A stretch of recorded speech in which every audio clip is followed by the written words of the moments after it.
Is up, YouTube? Welcome back to my channel. It's your boy D Dyson, Percy Jackson and the Olympians, episode 5. Loved every bit of it. I love where this is going. I love the fact that we have something different from what we got in Percy Jackson and the Lightning Thief, but it's the same premise. But I love the fact that they pick up from St. Louis and how Annabeth and Grover were kind of being looked at as the cops. It was like, we got to go find Percy, and Percy's getting out of the river.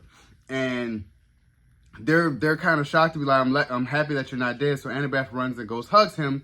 So he's kind of like tripping out, like, oh man, basically that's a real friendship. But in doing so, she saw the three oracles kind of looking at it and looking at her, and they cut the thread. So she knew what that meaning meant, meaning that one of them is going to die. So she kind of kept that, but I like the fact that they're building their trust to be like, okay, you're acting weird with me again. Tell me what's going on. So, they kind of really had the interaction. As they walk, and because it was like, well, the police is after us. We can't really catch a ride. We can't really do anything. So they started walking. As they walked, we get introduced to Ares, which is Edge. I was wondering who Edge was. I had a feeling that he was going to be either Poseidon or Hades, but he is Ares. Adam Copeland, WWE's Edge, AEW's Edge, Adam Copeland. He did a phenomenal job as Ares. And I'm just like, and as they talk to him, he's like, yeah, you don't think that you're the only kid, of Zeus looking for the Master Boat. We're all looking for it. So that's why we're all out here. And as he meets up with them in the diner, it's funny how he was like, yeah, I'm starting to fight on Twitter. Like, he's just like laughing because that is what Ares is. He is the god of war. So he's always picking a fight, always and want to be in a battle. And Annabeth doesn't really like him because it's like, and he was like, yeah, your mother must be Athena. And basically that's his sister. So he was like, yeah, you're just like her. Always just, think you're the smartest one. And I love the fact that how Annabeth and Percy has to go to Hepatitis, forgot his name, amusement park, and was like, hey, you gotta go pick up my shield, then I'll help you guys. And Grover decided to stay, and he was like, no, I'll be all right, don't worry about it, I'll be all right. And finding out that, I'm like, what's Grover really gonna do? But Grover is a fan of Ares because he started, telling him about the different wars that Ares was in. He was like, I actually met you before, at the summer solstice in Olympian. So Grover's really old. He looks like he's young, but he's like, I'm actually 24 years old.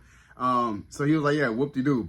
And as he broke down some of those wars to Ares, Ares was shocked. Was like, nobody talks about those wars anymore, like where nobody really died. And he was just like, well, yeah, it's one of those overcoming the odds and then a quick surrender. I like those. And it really, really had Ares like, okay, cool. Meanwhile, they're going into the amusement park and it's just rigged for demigods. But as they get through it, they kind of see the story. And it's funny how they use that Night of the Roxbury's song, like, ooh, whoa, whoa.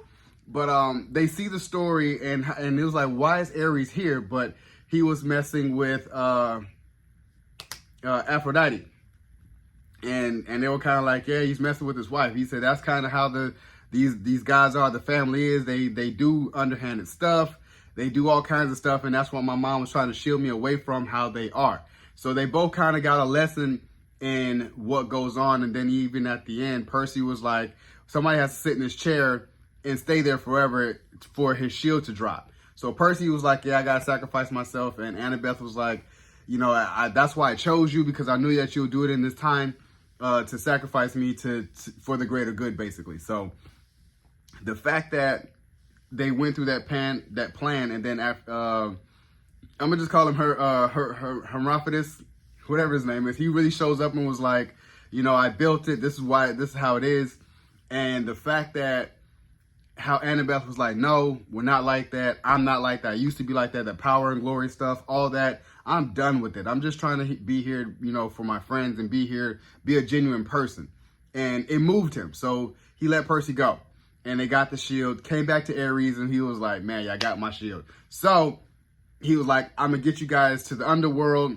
It's on you guys to get back. But actually, we got to go to Vegas to the Lotus Club, which that was a good reference to the Percy Jackson and Lightning Thief. It's like you gotta go to the Lotus Club in Vegas, and then that's how you get to the underworld where Hades is. So I like it. I like this journey. I really, really do. I love this episode. I love this show.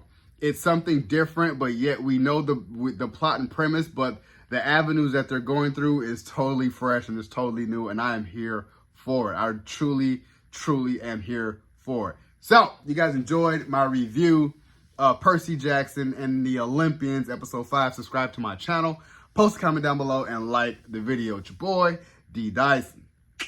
Peace.